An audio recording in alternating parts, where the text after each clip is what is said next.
This episode is brought to you by Amazon Prime. Black Friday Game Day on Prime is an epic day of live sports. It all starts at 9 a.m. Eastern with the Capital One Skins game. Then, Black Friday football returns when the Bears take on the Eagles at 3 p.m. And it culminates with the final night of Emirates NBA Cup group play with Bucks Knicks at 7 p.m. and Mavs Lakers at 10 p.m. Black Friday Game Day, only on Prime. In Walmart's Huluville, everyone ready their cart. Amazing Black Friday deals are about to start. Online and in the app, such great deals to explore. Everything you love from tech, toys, and more. The days to save and the ones to remember. It's only the 25th to the 30th of November. Set your alarms. Don't miss out. These deals are epic, without a doubt. The Who's are all ready, but are you? Walmart Black Friday deals await. Who knew? This episode is presented by State Farm. Having insurance isn't the same as having State Farm. It's like needing the protection of an offensive guard on the football field, but getting an elementary school crossing guard. Sure, they're both guards, but you can only trust one to keep your quarterback safe when the game is on the line. So don't settle for just any insurance when there's State Farm. Like a good neighbor, State Farm is there. 10, 9, 8, 7, 6, 5, 4, 3, 2, 1, 0. Women's Wrestling Talk, the #1 women's wrestling network on the planet.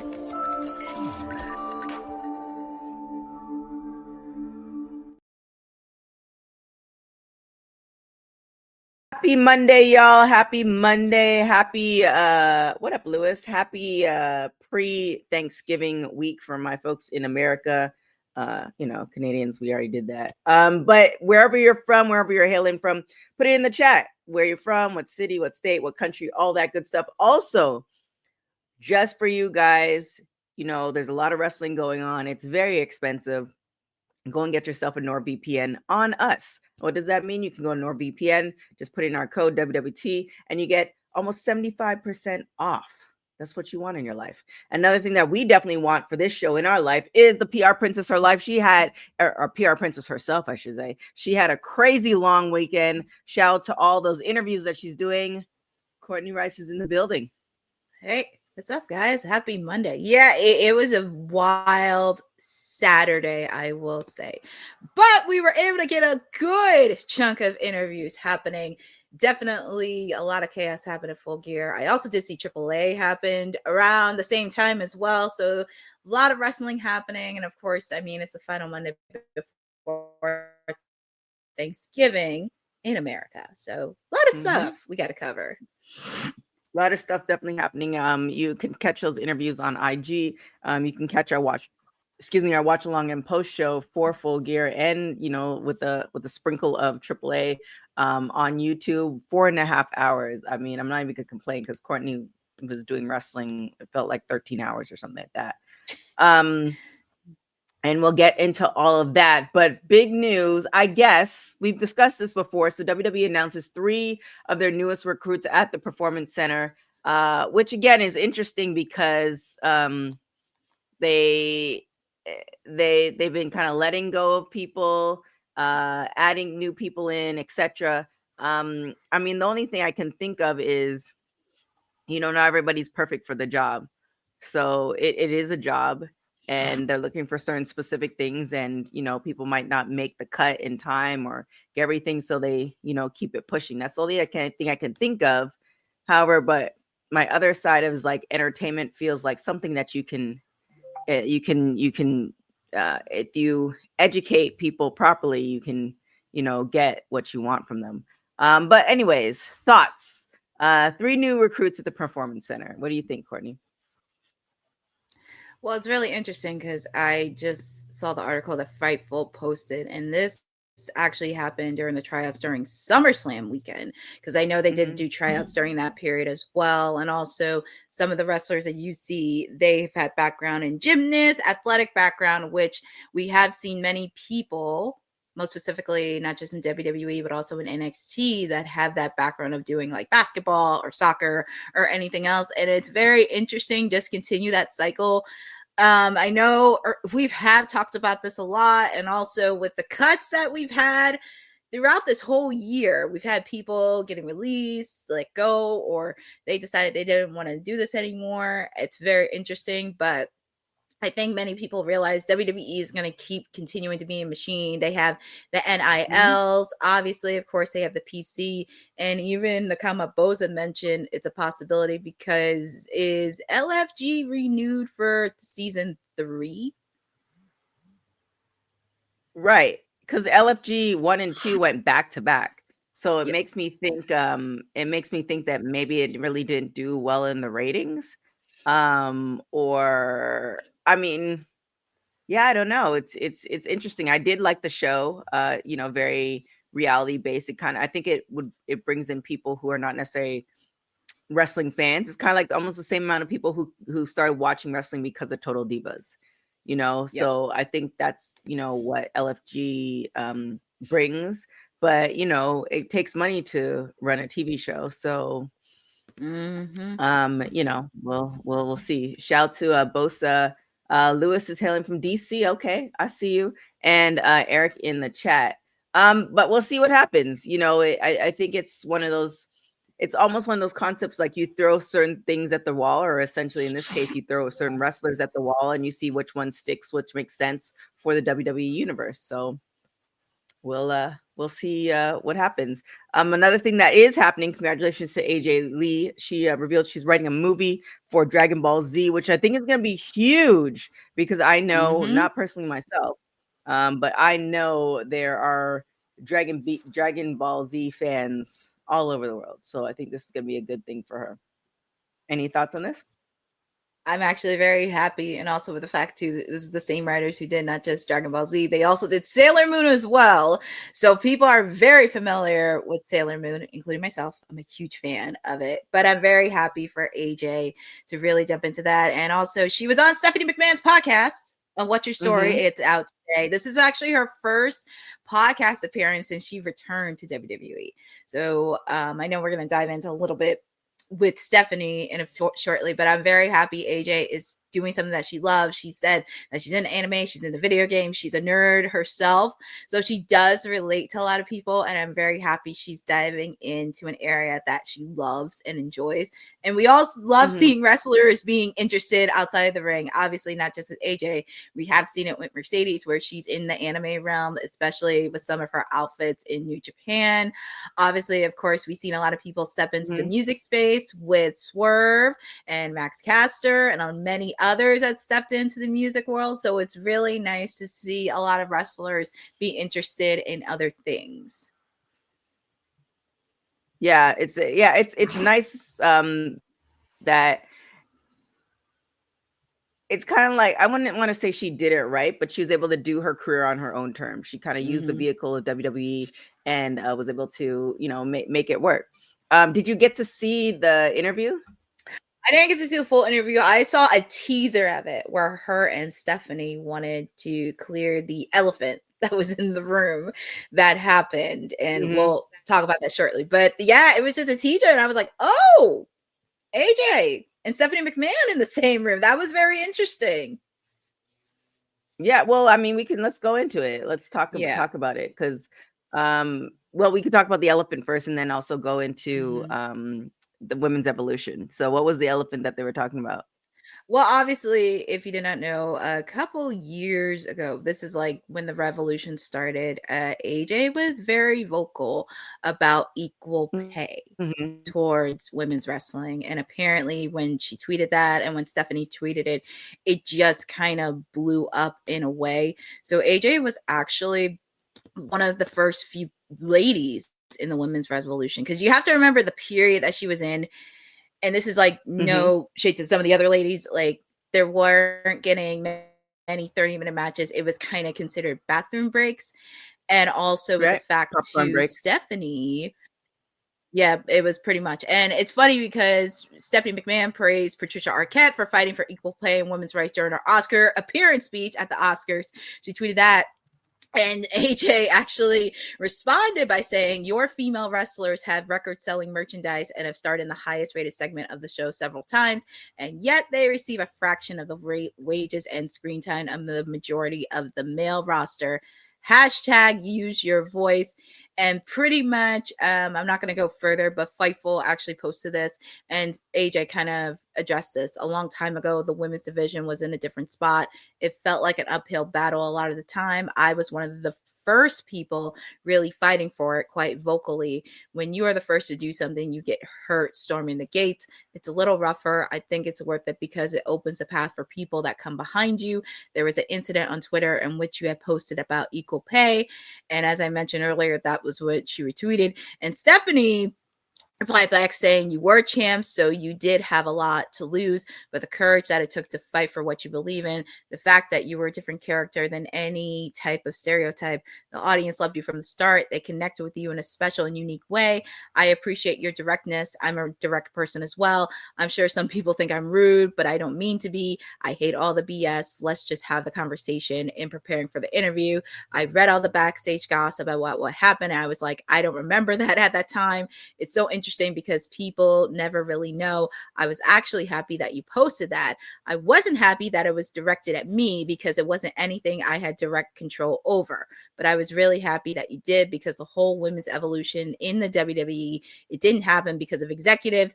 Maybe along the way, people voicing their opinions. It really happened because of the women who paved the way, all the way back to the beginning of all these incredible women who have been inside the square circle, no matter what promotion they were in.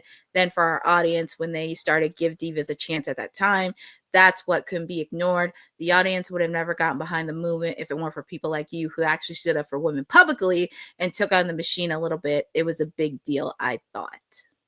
Mm-hmm. Yeah, that's what I was thinking. Oftentimes we kind of peg people like Stephanie or people in like Stephanie's position as if she can just say, "Oh yeah, well they can get a raise." It's not. It's not that simple. And yeah, she's the figurehead, especially because obviously she's a McMahon. But I think people who are aware of corporate environments kind of know what goes down, and how many, you have to bob and weave a lot. So but yeah, I mean, you have to, I really appreciate, because sometimes when you watch certain interviews, you're like, oh yeah, I'm not going to talk about this. It's going to be just fluff. Yeah. So I appreciate that, because you have those conversations. And I think people got a better understanding of Stephanie's position there at the time. And you also have to remember that she technically doesn't have a position right now. I don't know if she really wants one. But yeah, it's very, I honestly, I don't know if she'll ever write a book, because I feel like that book might burn down a lot of houses, but I hope she does. I'm willing to believe there's so many things that she will probably carry with her to the grave, just because you just can't talk about it. It's one of those things, and it's one of those things, and you kind of have to remember Steph. And if you watch the McMahon documentary, there were times where unfortunately her father actually kind of did challenge her for a bit. Like, she had to go through many hurdles herself, because anybody who worked in corporate America knows, and especially if you're a female, you had to go through a lot of extra ropes to get where you are today. And she kind of had to do that from the ground up. And I think a lot of fans don't understand the because unfortunately there is backstage politics when it comes to this kind of stuff. And also with the fact too, and I'll talk about GCW a little bit later on, because I asked Gail a similar question about what happened to her earlier this year, that it does open a lot of conversations for having females be on the business side and executive side of professional wrestling, along with the bookers. And that was very interesting to do that, because I mean, for me, if you have the experience to do that, and if you do that, it's like we have to work twice as hard to get where we are today, because there's no traditional path. And that does lead a lot of open conversations towards not just that, but also equal pay as well. Yeah, there's so many different factors that are involved. I mean, you have something called like you don't know as a woman, right? Because then you have something called a pretty tax. Mhm. Did she get this because she was pretty? Did she?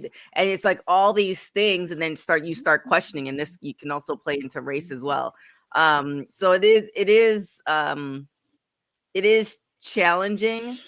And Bosa's saying, and not only is she a female, but her last name sort of hindered her because nobody probably took her seriously, which that's considered, that I think that should be taken into consideration. Because here's a thought: in a different universe, and not to say she wouldn't be who she is now, but how do you think it would have played out if she didn't marry Triple H?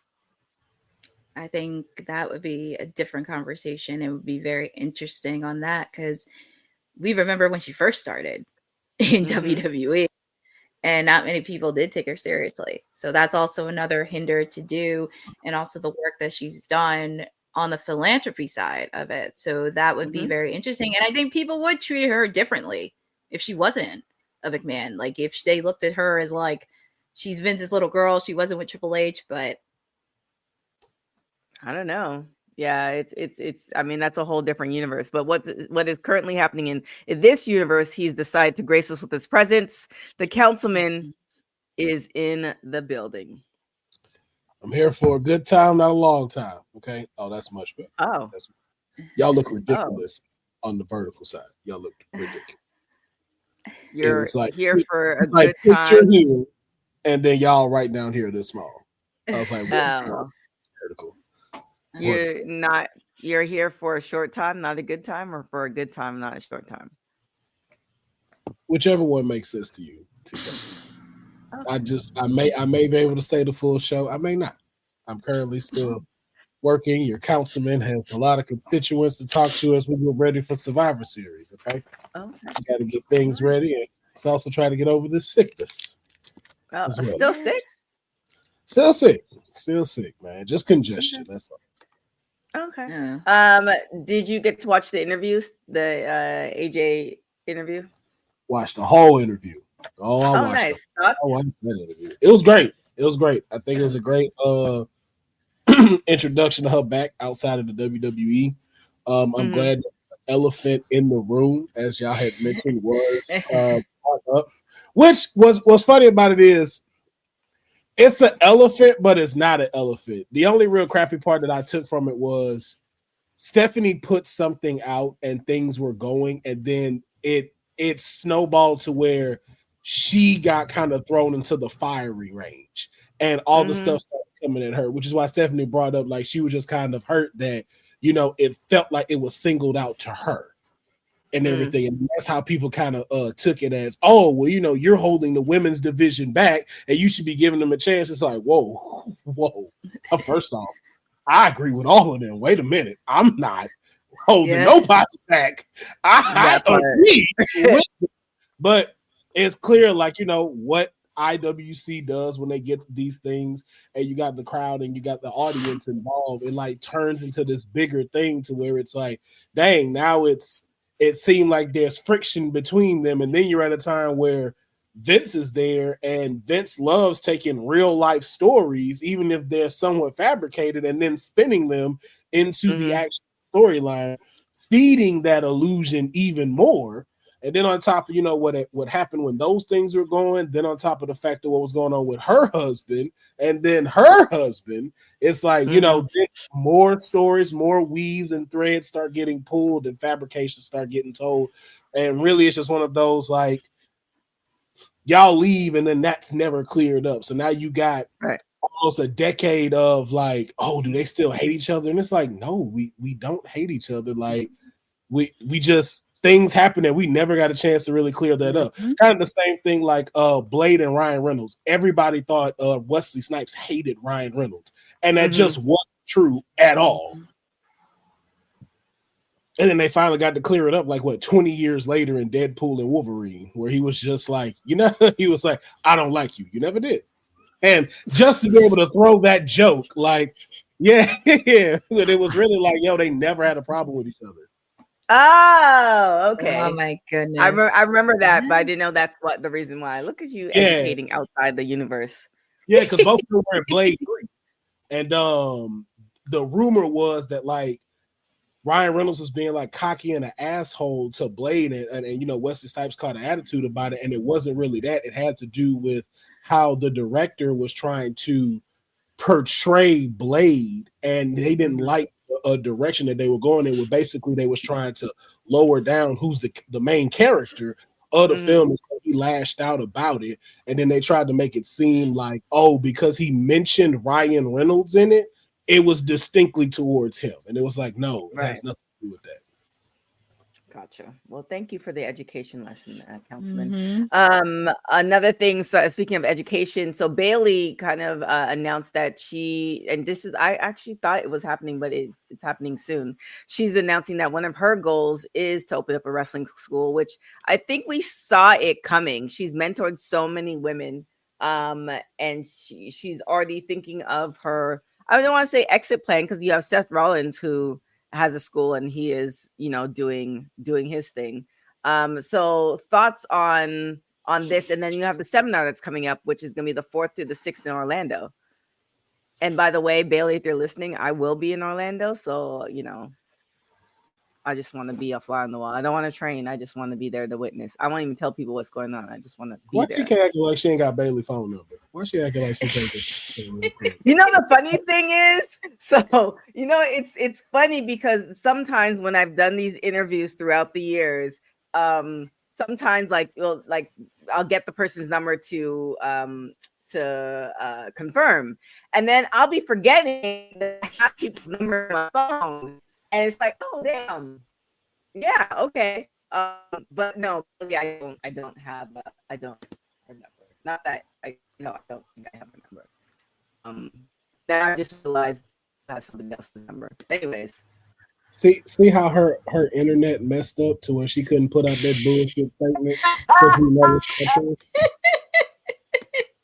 So she couldn't give out them fabricated lies she was about to tell. That shit did. Oh goodness.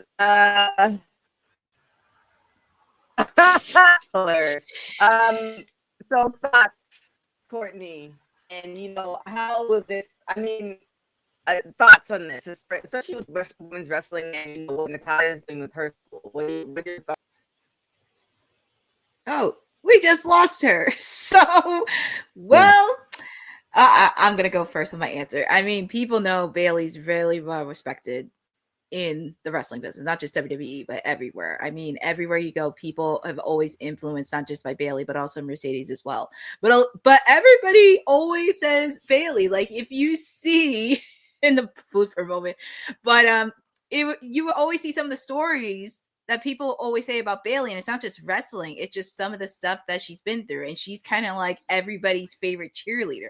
You see her at all these events, you see her with not just WWE, but even outside of WWE, just being that supportive, and also setting up this wrestling school is very important for her. And also, I didn't get a chance to watch her on Nikki and Bree's podcast. I definitely want to listen to that. So the full interview is out. But for her, it really is nice that she is leaving an impact, and she'll just go an extra mile no matter what happens. And for her, it really does sentiment that she really made an impact in not just in wrestling, but also most specifically in women's wrestling. Councilman? You're still horrible on the internet wave. You are frozen still, but just updating you. Am I? Yep. And I just look like you look like Dion on the last episode of Kayfabe. It was just the image. I don't know. I mean, I'm moving on my end. Now it is, but nope, it's still got. Now you just real pixelated. Or maybe it's just my side. I don't know if it's been the same thing, Courtney. Yeah, I think she's kind of frozen because I do see it pixel and freezing. Yeah. Well, let me you answer and I'm gonna restart and hop back on then. But I agree in the same sentiments of Courtney. Like she's a full horsewoman, you know. So it's been, that was what, almost 10 years ago now. Yeah, 10. Like, yeah. So with that, and then you know all of that knowledge that you have, like, why would you not start a training school? There are a lot of people like outside of like when you see social that really do like look up to Bailey, not even just like in WWE, but like over there at AEW, some cats in like New Japan too. So it makes all the sense for her to be able to continue a legacy of what she's done and be able to train people, especially working from the WWE. All the knowledge you have with in-ring presence, in-ring skill, ring IQ, all of that. Like, why not open a school and be able to give that to people? I mean, you know, if Natty can do it, why can't she do it?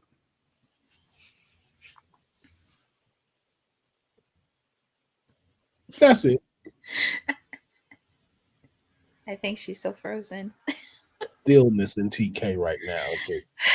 Her stoicness towards this topic. I know. But, you know, we're just going to get this out the way for her. We're just going to talk about Monday Night Raw, which is happening at the top of the hour. I mean, it's final Monday before War Games, continuing the aftermath of AAA. Would you like to do the preview for Monday Night Raw? Y'all be having me do it, so might as well get it in. I mean... Hey, man, the only time you could talk about going in Raw and it not sound like it is derogatory or X-rated. But we have so much impact for you on tonight's Monday Night Raw. The scumbag of the century, the El Capione, Triple I, Dominic Mysterio will be in the building tonight, and he will be addressing his opponent, Mr. 17 and never seen, the greatest of all time, John Cena, as he will be taking him on at Survivor Series War Games in his hometown of San Diego. What will the greatest luchador of all time have to say about the GOAT? We will find out in just an hour and a half. It's 3:33 right now. So you know the angel numbers are aligning. And we also have the fallout for the men's War Games match that is coming up. We know we will be having a match that will see who will get the advantage in the War Games. We know the Tribal Chief will be in the building. They have announced that Brock Lesnar. Don't know. They just announced him. Don't know what that means yet. It's just he's been announced, but we do know almost each and every member of the War Games match will be in the building tonight. So you never know what chaos is going to ensue between these two volatile teams. We also have JD McDonough taking on the most deadbeat dad in history, Rey Mysterio, because we are not calling him Mysterio anymore. You do not get to put yourself towards that lineage. Dominic's stepdad will take on JD McDonough. Will his big ass head be able to knock out the 619 and pick up a win towards the Judgment Day? Or will this deadbeat dad pay his dues and pin JD McDonough since he doesn't pay child support, obviously, and support his children? We're going to find out on Monday Night Raw. We also have more. We are now in the quarterfinals of the Last Time Is Now tournament, and one of those matches will be Penta versus Solo Sikoa. Will the leader of the MFT take off the luchador with the most swag we have seen since El Grande Americano in 1987? Which one of these two will advance in the tournament and get a chance to be John Cena's final opponent December 13th at Saturday night's main event? We will find out. And we also that's not happening. AJ might be there. She might be there. But we also have more of the qualifying matches. We are going to have Gunther taking on Carmelo Hayes. And when I tell you that is one of, if that's not main event, I'm not sure what is. It probably won't be. But for me, it's a main event worthy match, and it will be happening tonight. And you want to make sure you do not miss any of this, because at the top of the hour, the Tribal Chief is kicking off Monday Night Raw. Get your ones ready to throw it in the air, because we are going to the big show. And that, ladies and gentlemen, is your Raw recap. Will you have a post show with the mayor? Who the fuck knows? But stick around and you may find out.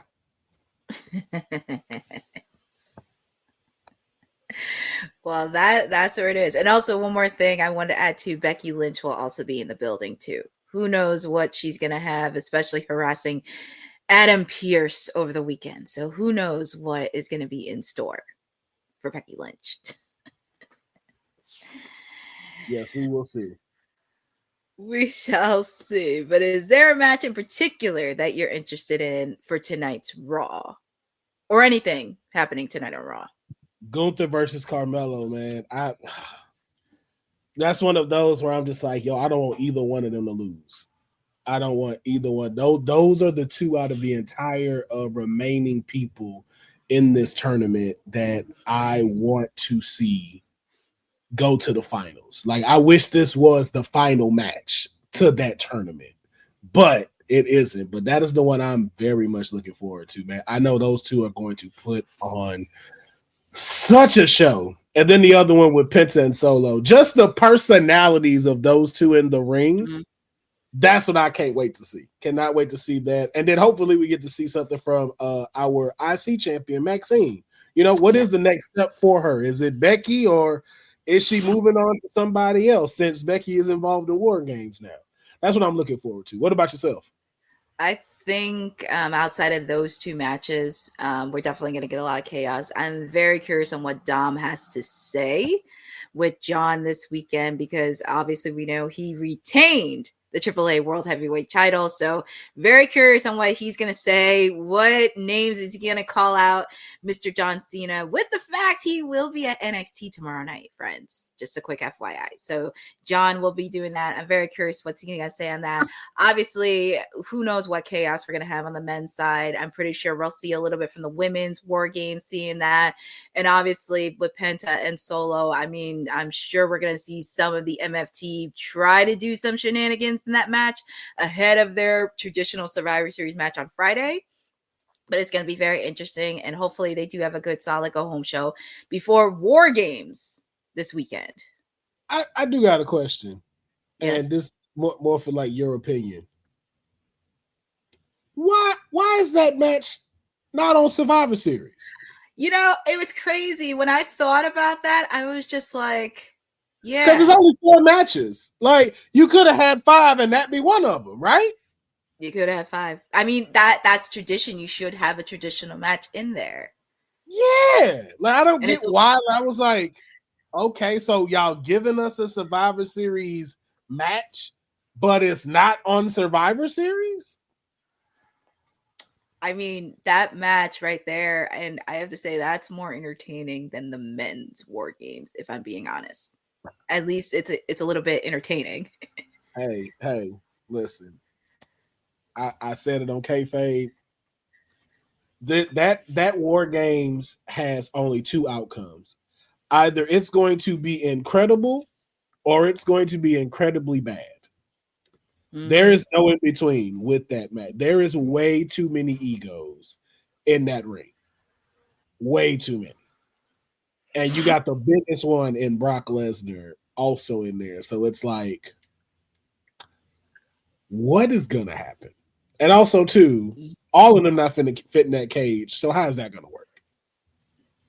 And if you remember the first traditional Survivor Series match Brock Lesnar was in back in 2003 when he was captain, you kind of know. But see, that's the thing. We know that. Now you have him with 2 rings and a cage around him. It's, oh boy. So that's all. See, that's what I'm saying. That's the now the big factor of now what? Because does he step in the ring last? Does he go in first? It's a lot of this can, like I said, this can either be incredible, or this about to be a shit show of a men's War Games match. I think you could say there could be a lot of egos going in this match because Brock doesn't. I'm going to be honest. Brock doesn't work with anybody. If I'm being honest, I don't care if it's Paul Heyman or anybody. It's like, how are you going to work with some of the members on the team? And then you got Logan Paul's ego in there too. And it's like, I know he does what's best for the business and stuff. He hasn't really shown us anything of he goes into business for himself, but it's like, you have that. You have the Steiner. You have Bronson Reed, who's definitely going to want payback against CM Punk and Roman Reigns after getting injured in the last match. So you know he's going to want to show out and redeem himself in this War Game. So it's just there is no middle ground. It is both extremes. Either this going to be match of the year or this finna be a shit show. Mm. And the women's win is just. Well, you had your reaction last week, so. Yeah, we here. We here. Why any of them are in this? Honestly, that could have been a Survivor Series match. That, for some reason, to me, I don't know why it makes more sense. Why AJ and Becky are in it, I don't. They just need that star power. They just need the star power. And again, it can either go incredibly bad, or very good. I feel like they'll show out, though. I feel like women-wise, they're able to put their egos to the side and show out the way that they need to. Mm-hmm. Yeah. Agreed. TK's back. TK, you got to talk before we think. Okay. I went to the multi-universe and then came back. I was like, oh, okay. We just had to go and reset the whole the cube. Yeah, that's it. Well, you crystal clear now. Well, there it is. Maybe that's just it. It just needed a little tinkering. Did you do the Raw preview, Will? Yep, I did the shit out that Raw preview. Oh, nice. Just want to make sure Dylan got it. All right, what do we got left? We could talk about Psycho Sid's son, because he's actually doing something with. So the son of Psycho Sid, who passed away, he's going to be hosting a first annual Psycho Sid Memorial Benefit Show, and the profits are going to animal shelters. Nice. Gunnar Yudi, which that's his son's name, is looking to get back to wrestling, and they're going to host it with profits going to the animal shelters in Crittenden County. And the ring for the show costs $1,200, and his son is using $6,000 of his own money and asking fans to help with the other half. So he's not stepping into the wrestling world, but he is doing a purpose. And as I mentioned, every single dollar, the profit from the event is going to go straight to all the animal shelters, because his father, Psycho Sid, loves animals, especially dogs and cats. And he went on and saying, Arkansas's wrestling family, animal lovers, and everyone who ever marked out for my dad, I need you right now. I just launched a GoFundMe to buy the ring that will start TWO, the wrestling order, and host the first annual Psycho Sid Memorial Benefit Show. And as I mentioned, 100% of the profits are going to go to all the animal shelters in his county. I love a good animal shelter, animal project. 12 for the ring. Ooh, boy. That's crazy. But definitely go and support. That is. We'll put the and you know what, you can support Dylan when you get this. You can put it on the. Go on, Court. I was gonna say, you know what else you can support? The women's wrestling. The Women's Wrestling Archive is what you can support for everything, all women's wrestling. And she had the segue perfect and ready to go. My bad. Like Courtney had it right. It was so good. It was. She had I was like, yo, she had the perfect setup. And then TK was like, hold on. Like, oh, damn it. She was, it went back. Support the Women's Wrestling Archive. But, hold on, I'm trying to find that. Here it is.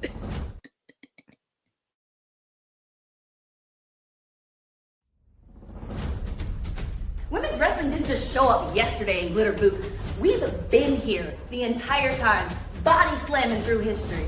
The Women's Wrestling Archive launches January 1st, 2026, and it's going to pave the way for all women's wrestling.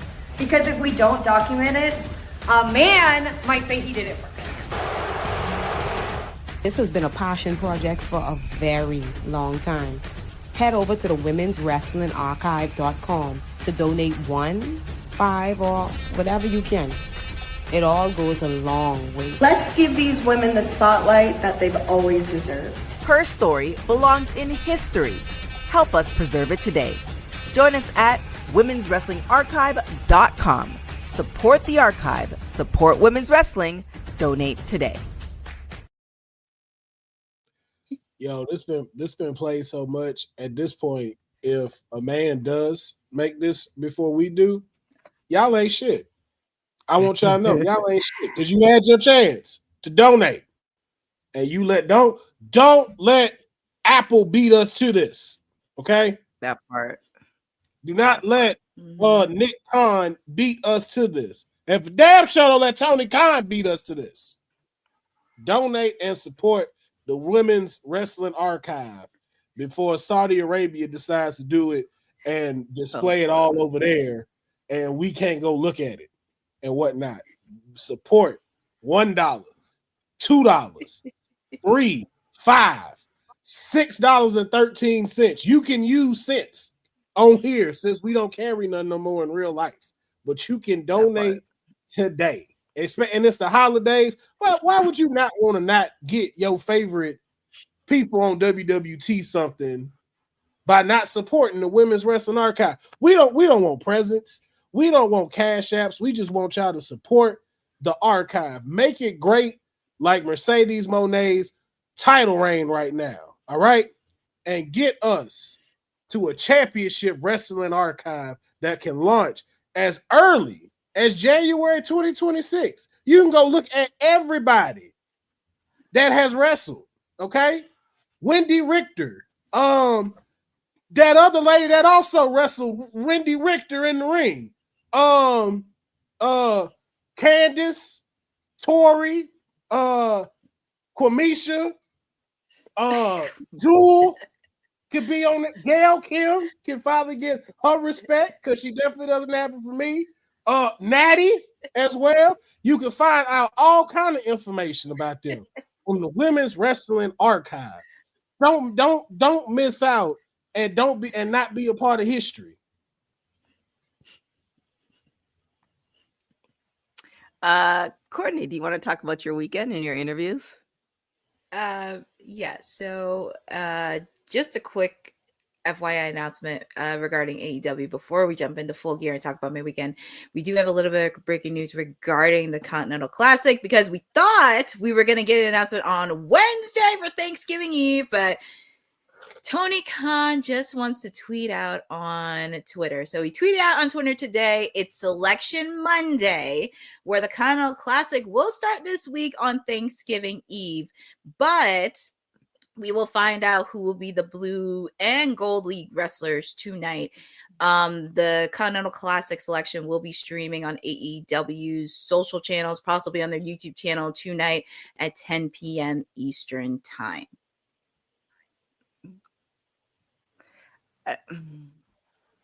Yeah. There's so many things. But we'll it is what it is. Thought it was gonna be on Wednesday, but yeah. But yeah, I mean, if you want to find out who's on the Continental Classic, just look on YouTube. But in all seriousness, it is definitely something that everybody's excited for.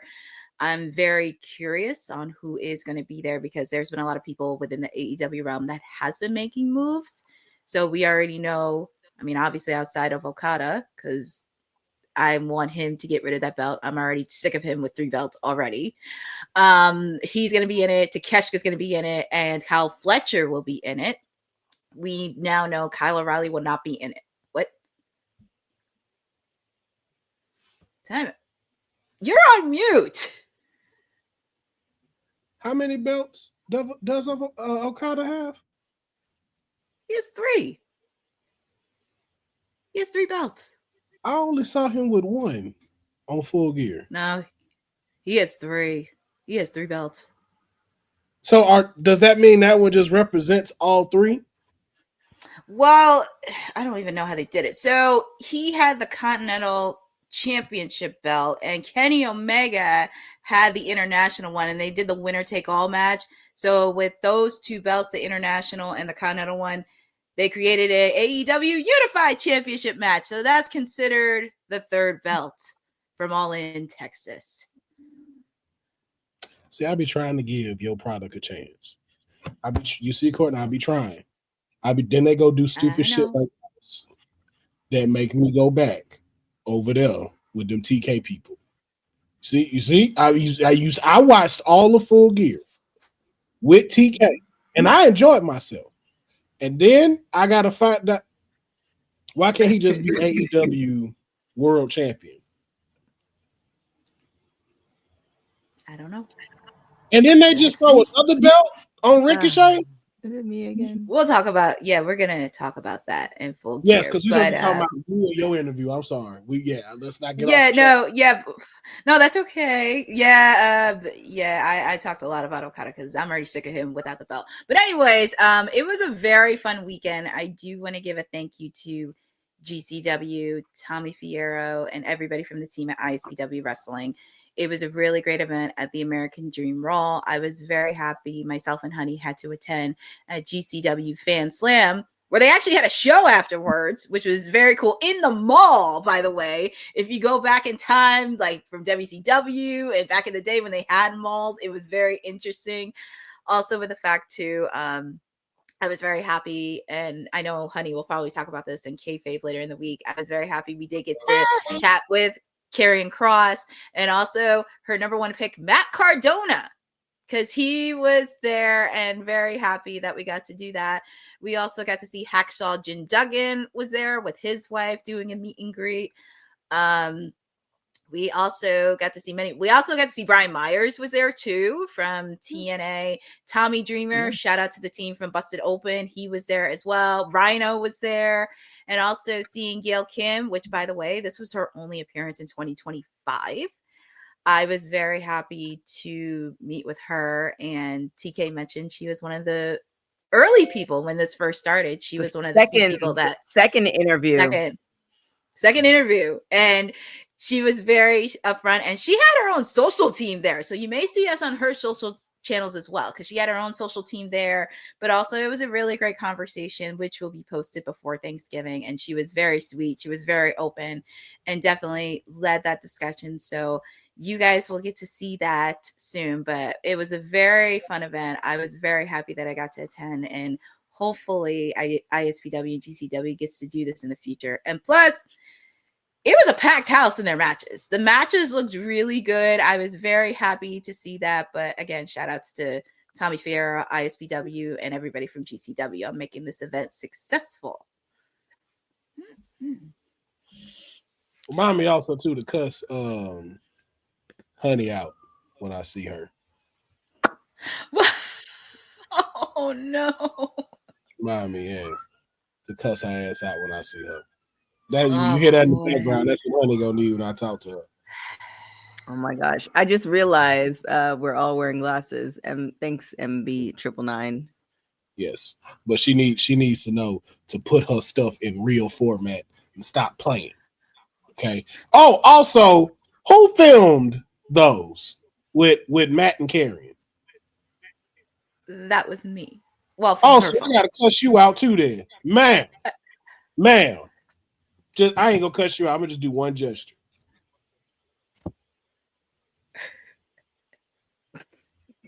Wipe that lens before y'all film. Okay. Cause y'all be catching epicness.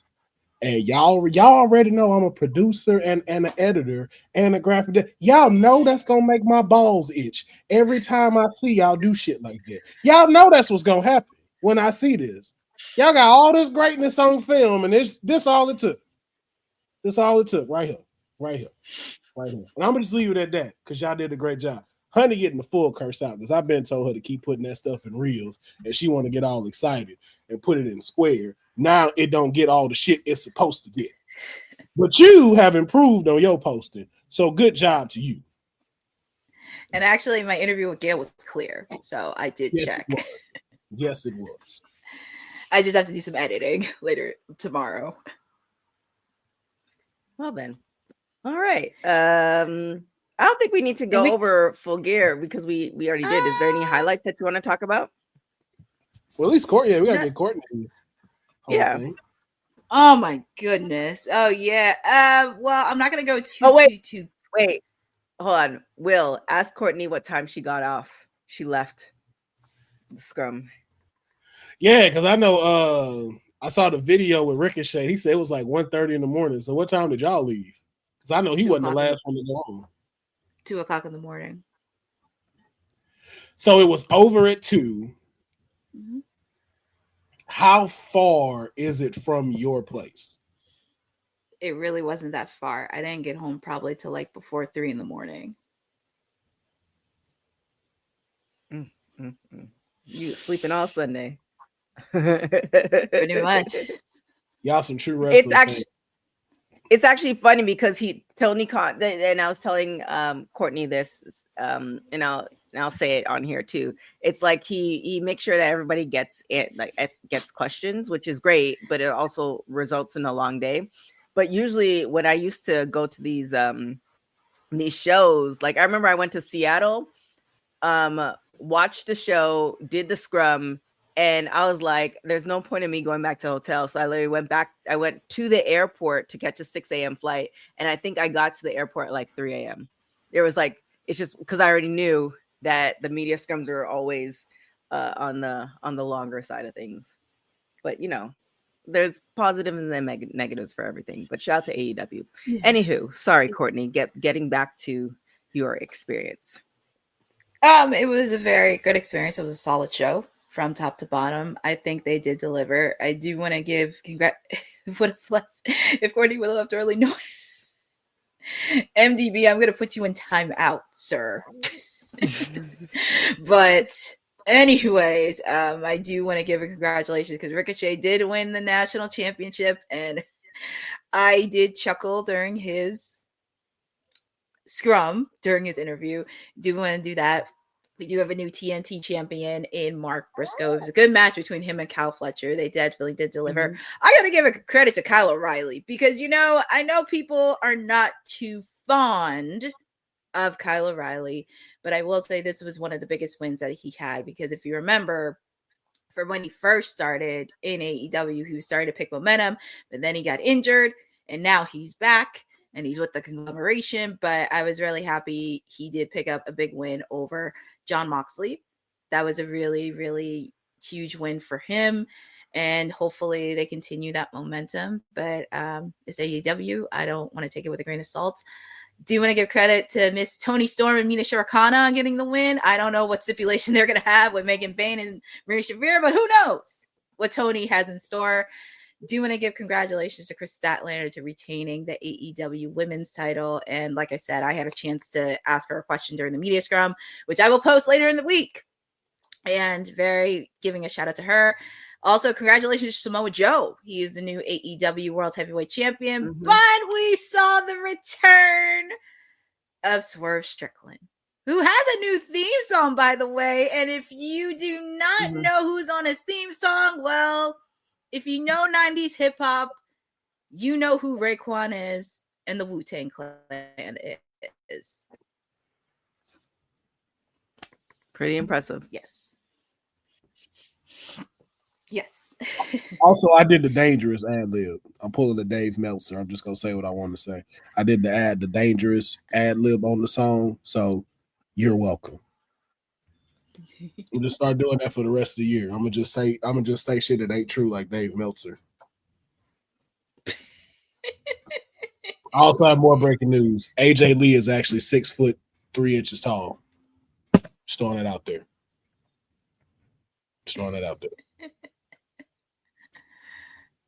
Oh boy. All right. But what would you rate Full Gear on a scale of 1 to 10, Courtney? I would give it a 8.5. That's where I'm at too. Good show. 8.5 only because I loved Bandino and FTR. I was not happy with the outcome because I said this in my watch on the last movies.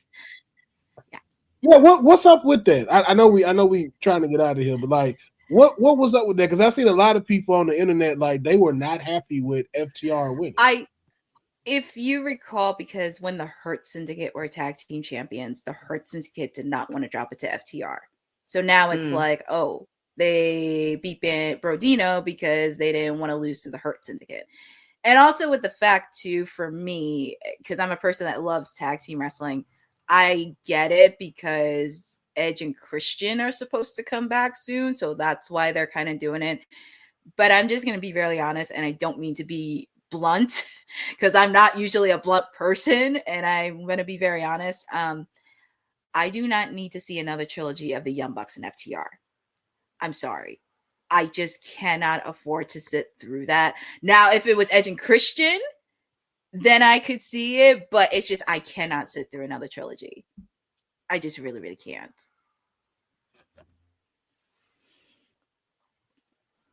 Hey man, you heard it from the PR princess herself, man.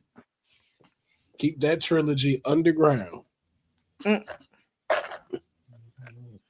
Anything you're looking forward to on Monday Night Raw, TK? I didn't hear your preview. Do you not know the preview? Let's see. What do we got? Ain't you make the slides? No, that was Courtney me. did. Okay, I was about to say, I just trying to find out because I was like, didn't you make the slide? How you don't know? No, Courtney did that. Let's see here. Dominic will send John Cena a message. Wait, are there no women's matches? Not announced. Becky will be there tonight. Adam Pearce confirmed it yesterday during his post. Becky will be there. Yeah, but the only matches we know maybe Ray and JD McDonough. I want to see what that looks like, especially obviously since Ray's affiliation with would it be his stepson? Stepson. Yeah, stepson. Yes. Oh man, stepson.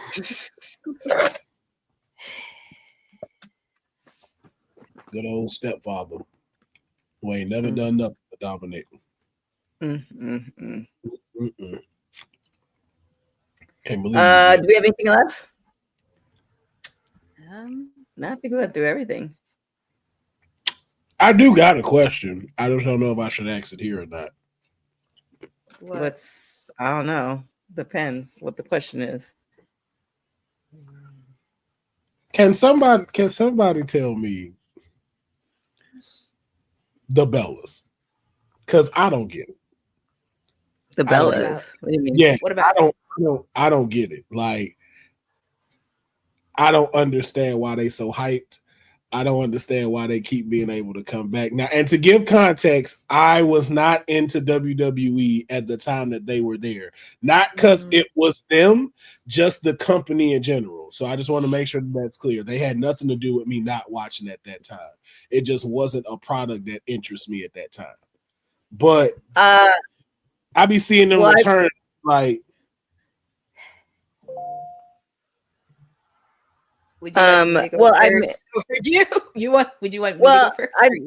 Well, I made mention of it earlier to the show, like with LFG. I think Total Divas and Total Bellas made a huge impact on a group of people who weren't necessarily watching wrestling that brought fans into watching wrestling. So you have I remember we had somebody on a host on WWT when we were with AfterBuzz, and he was a fan of the Bellas because of the reality show, and then he became a fan of WWE, but he'd only watched WWE.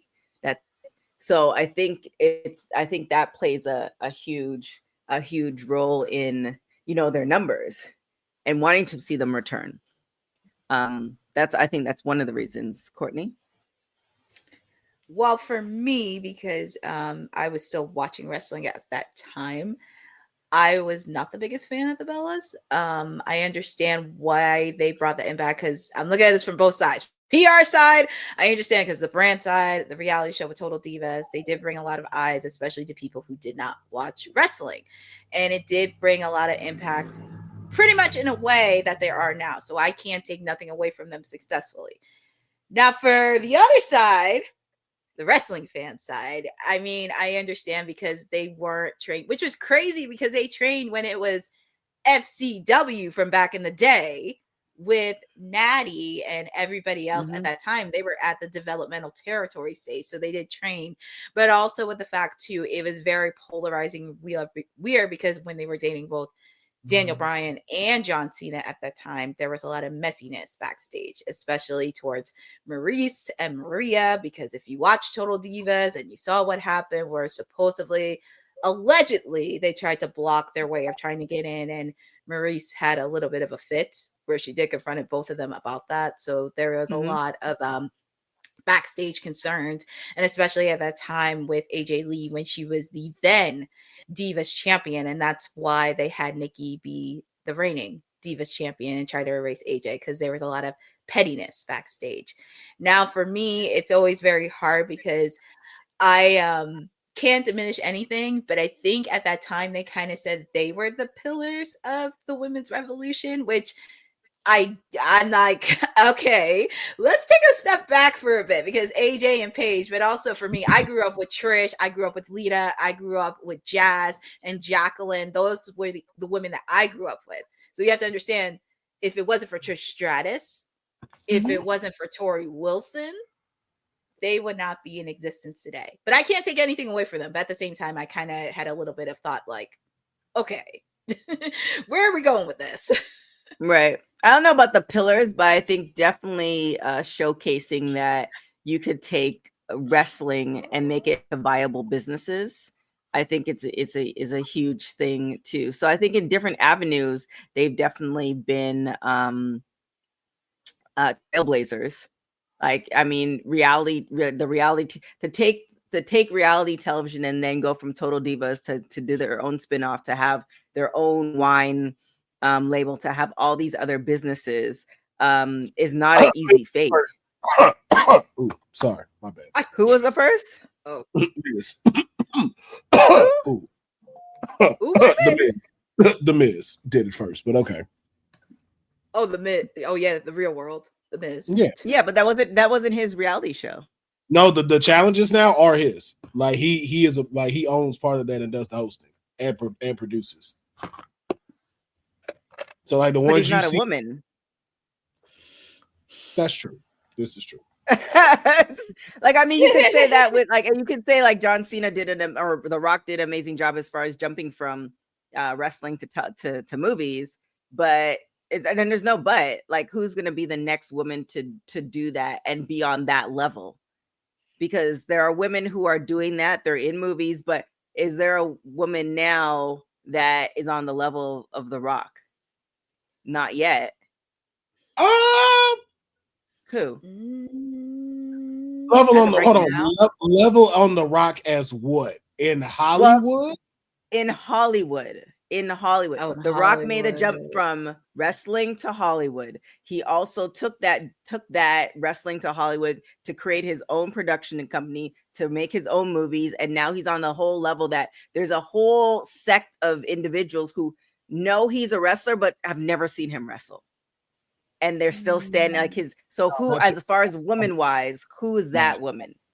Nobody yet. Nah, the closest. Nobody yet. It's gonna happen, but nobody yeah, the yet. closest would be Becky.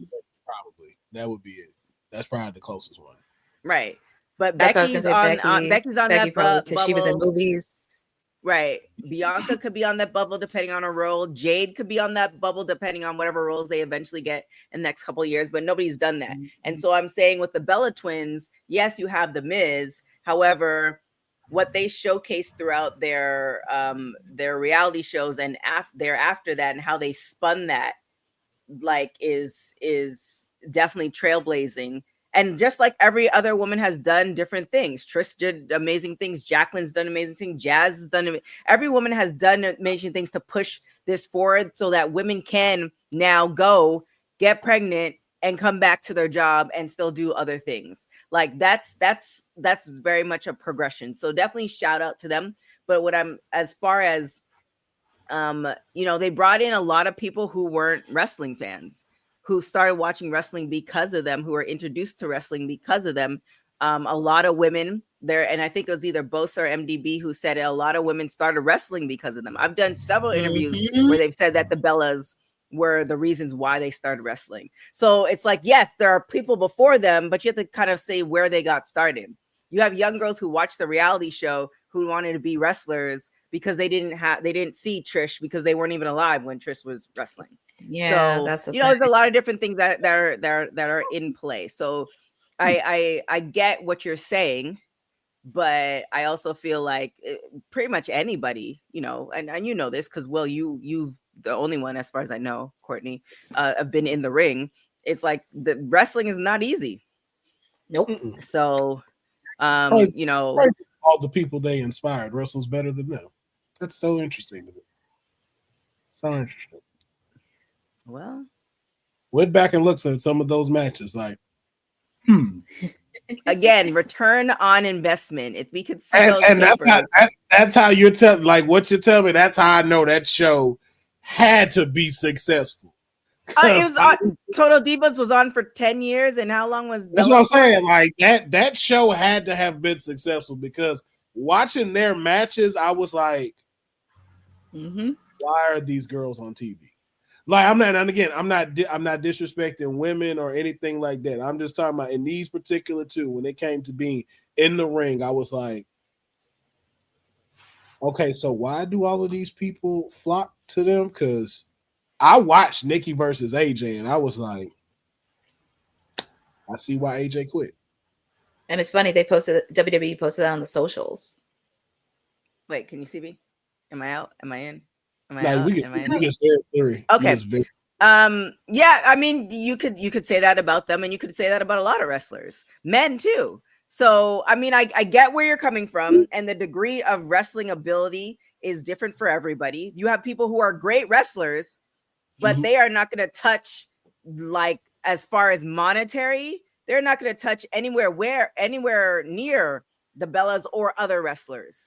You know what I'm saying? Yeah. So, and then you have people who are great on the mic, but they can't wrestle for shit. Like, that's beyond the Bellas. Like, we've seen it for men and women. You just explain where all the recognition come from, because again, I only know them from the wrestling thing. I didn't get into Total Divas like that. Like, that wasn't necessarily like my cup of tea. Not saying that it wasn't bad or nothing like that. Total Divas remind me of Beyonce music.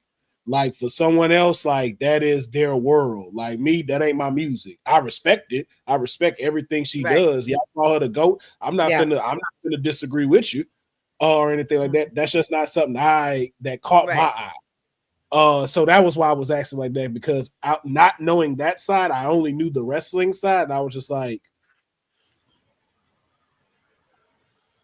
there's more. I mean, what got Bianca Belair into wrestling? I was like, there's no way these matches is what was like, I'm gonna do that. Well, you have people, women and men, who are getting into wrestling because they want to spin it off into something else, and that's a whole nother conversation.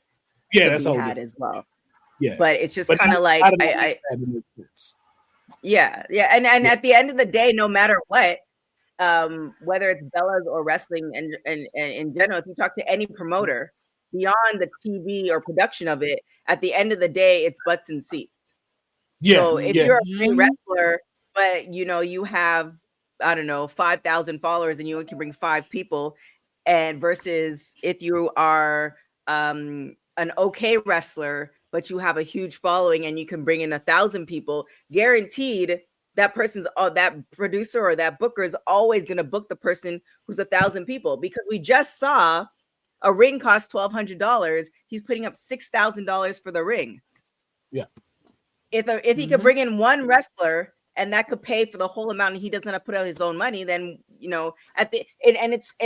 there's a big difference, and I think we've talked about this ad nauseum during the course of this year. Return on investment.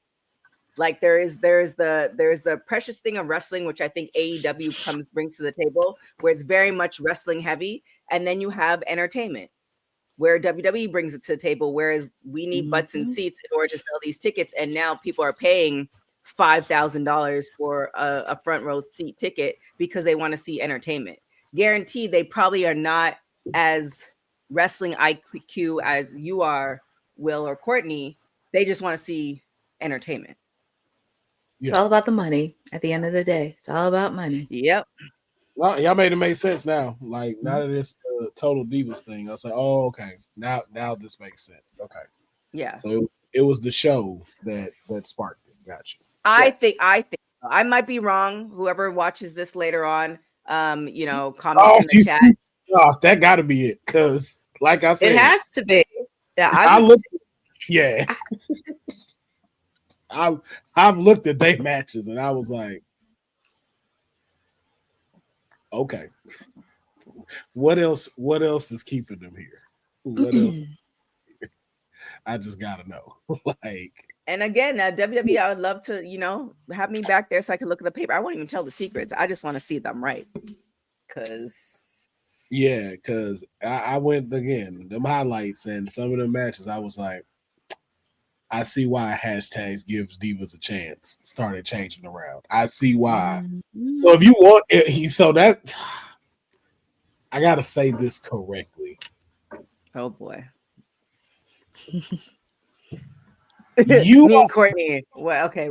Not as big as it's like as they say you're a pillar. You're a pillar on both sides.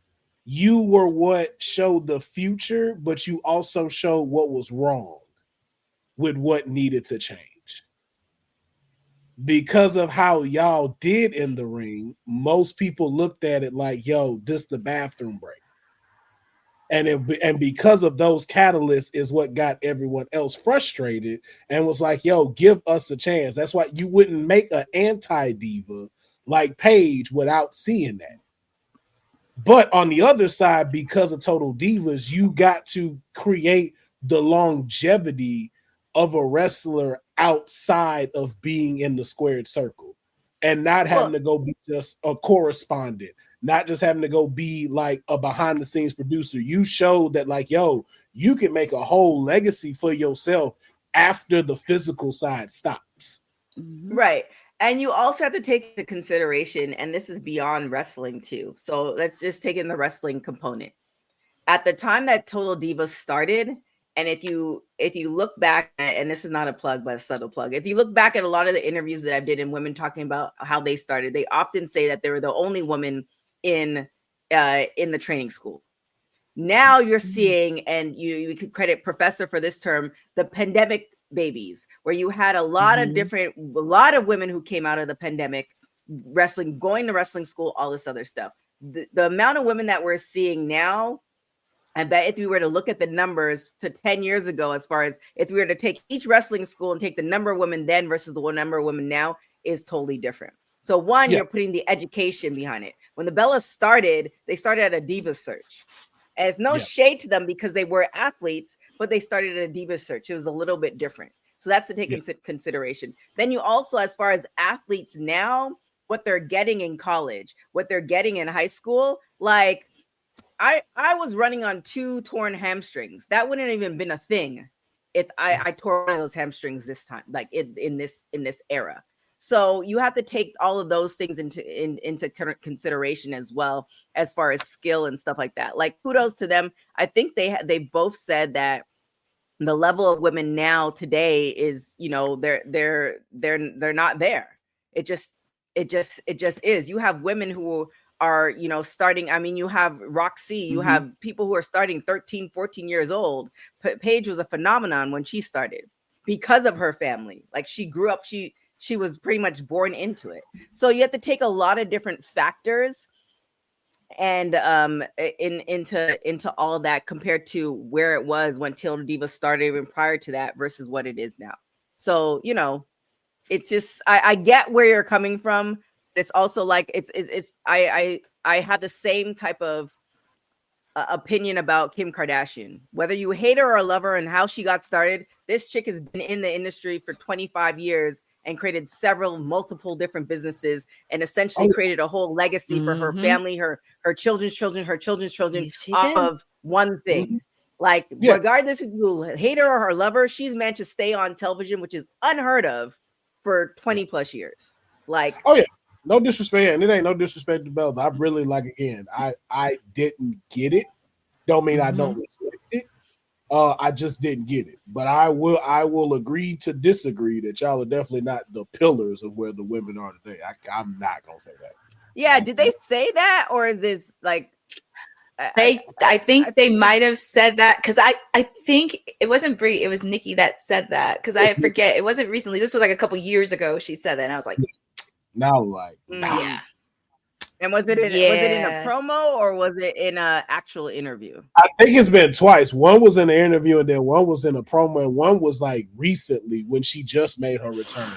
She said that too, and I was like, nah. Yeah, it just depends on the context.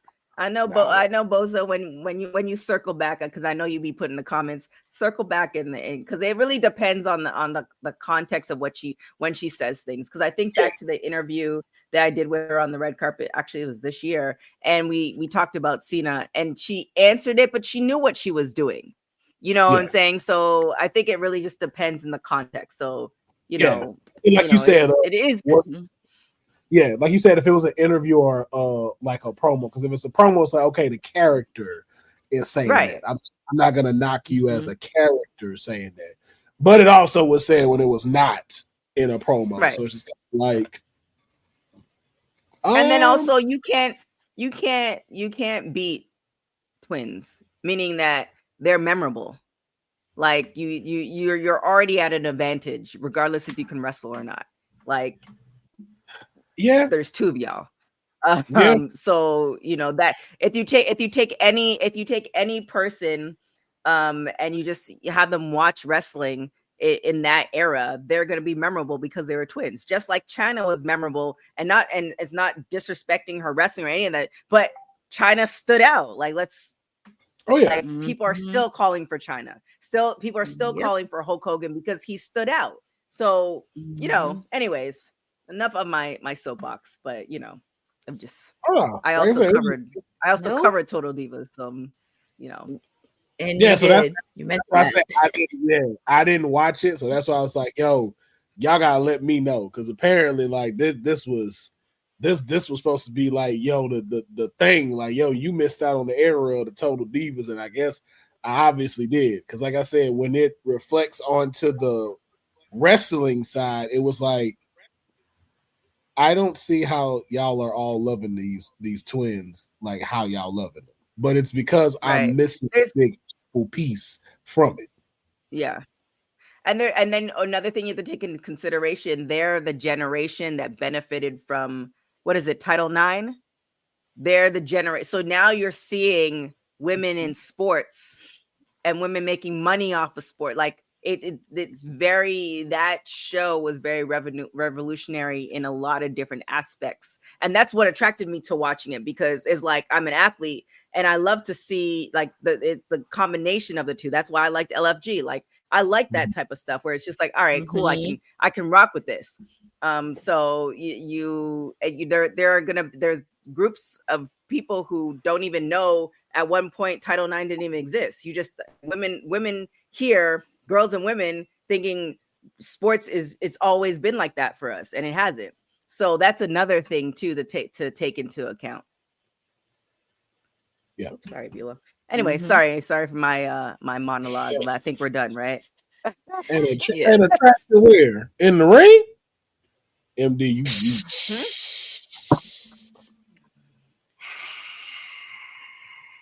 Wait, what did MD? What did he say? He was like in her prime, she was not a bathroom break. She was an attraction. Everybody has their opinion. I didn't watch it. I didn't watch it. I didn't. Yo. There's numbers. There's numbers. They actually look at the ratings and stuff for each match. So there are numbers for it. So somebody has the information. And that's the thing. And they up there. They up there. That's why I'm like, I'm not going like, yo, they suck. I'm not saying that. But I was like, there has to be something else. To be back. Huh? Yeah. Also, she wouldn't have been back. Like if she was exactly.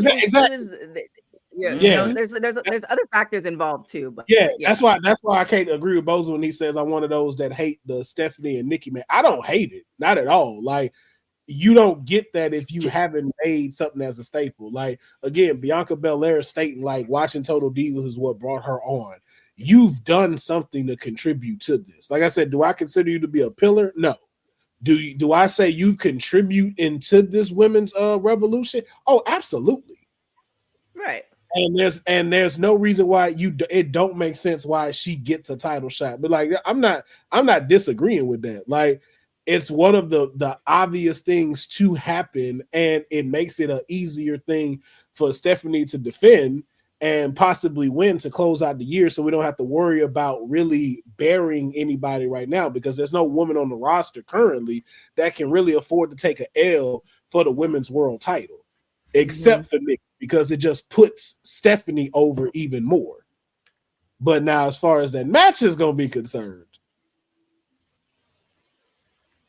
just don't miss your spots, Nikki. Just when you go on a turnbuckle and you throw a kick, turn to see how far your opponent is before you jump. And I've seen that a lot in her matches. A lot. And let's hope her sister don't come back and knock somebody else out again. Because I don't need Liv Morgan taking another fucking 8 months to recover. Also, this is how I know Liv Morgan's thing worked. I miss Liv Morgan. I'm like, yo, it ain't the same without Liv there. I was like, yo, I didn't think about it till I saw on the Stranger Things premiere. I was like, man, I miss Liv Morgan on Raw. Like, she really spiced things up as the women's world champion. Just like she's really coming to her own sense from where she started to where she is now. And I'm like, yo, you really have elevated and gotten us behind you. So shout out to her. And shout out to the Bella Twins, man. Like it ain't no hate or nothing like that. It's just I didn't get it. Y'all explained it. I get it now. But pillars. Well, we might be resuming our Total Bellas rewatch, so you're more than welcome to come on, Will.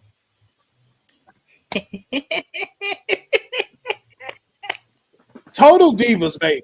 Total Divas. Because I know Naomi, Natty is on there. And if memory serves me Paige correct, was on there too. Paige was on there. Isn't there one? Were they still going when, or if this is a different one that they cover when like Natty lost her dad? Because I remember seeing something. I don't know if that was Total Divas or not, but it was like an episode. It was like a clip of Jim in the kitchen. And he was hilarious on the show. Yeah, and I was like, he's hilarious. Okay, I don't mind watching that. I remember Renee was on it. Yeah, Renee was on it. Nia Jax was on it. Nia Jax was. Yeah, I heard Nia Jax. Rhonda was on it too. I would check out Total Divas. Alicia Fox was on it too. Yeah, Total Bellas I can't watch though, and it's not even really because of them. I don't like how they portrayed John Cena. Oh my god, that's a whole nother conversation. Because I don't. And I was like, there gotta be stuff behind that because I was like, I just don't. You don't like the way they portrayed John Cena? How tall is he? 6'5", 6'3", like muscular man. You don't like the way that they portrayed John? No, they made him so weird. Like the whole thing of like the dinner scene that they had. I was like, I don't like it. I don't like this. So you think they did? You think that they edited and put that all together to make him look like that? TK. Now you've been in reality television just like I have. You know all that stuff written. Come on now, come on. How many basketball wives? Will, you know it's John Cena. Though. You think John Cena would say, "All right, y'all." Portray me however you want to make the show get the numbers. You think John Cena would be like, dude, that's okay?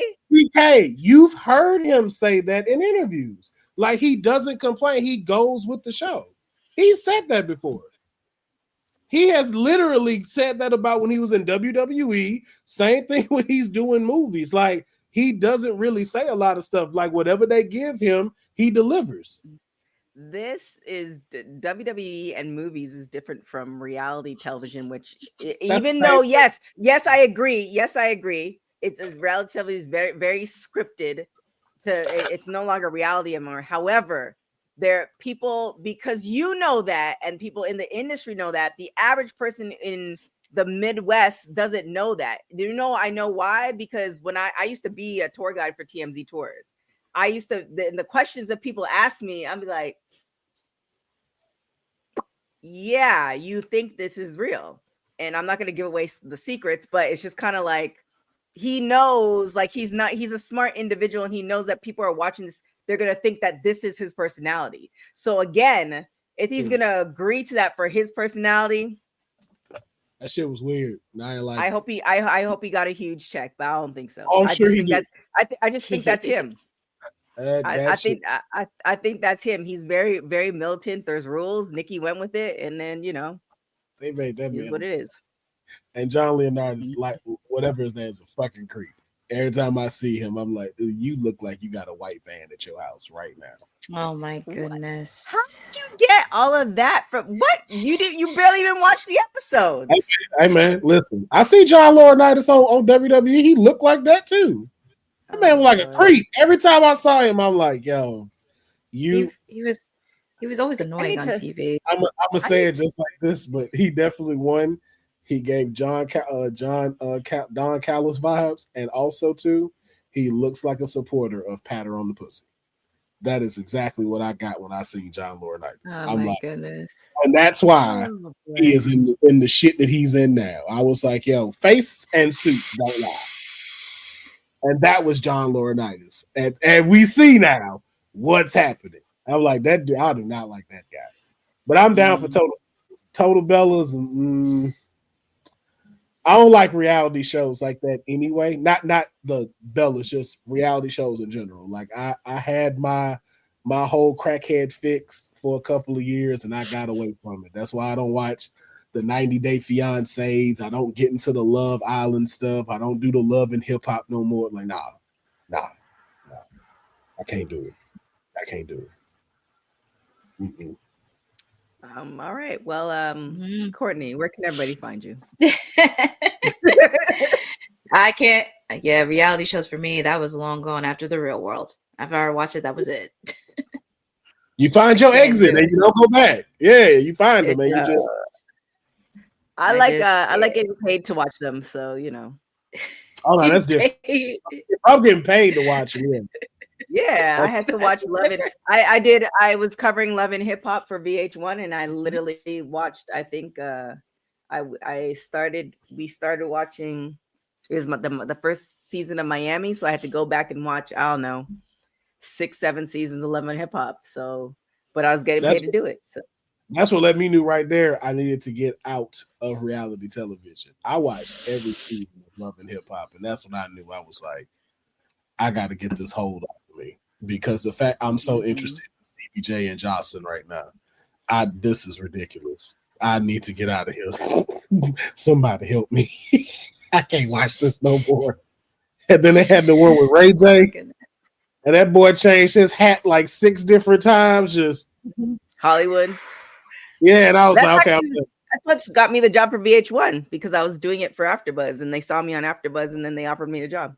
And that's the one that broke me. That was the one that got me like, I'm good on all reality shows. Speaking of which, very RIP, man, to MTV. MTV today went fully off the air. They are fully shut down. Oh, wow. Music television. What? No more. Yeah, they are officially off the air. Damn. Yeah. If you know, you know. If you are a Gen Zer, I refuse to explain it to you because you're just not going to get it. But if you were born anywhere besides 97 and up, if you were 97 and below, then you know the impact MTV had on us. Oh, and it's gone.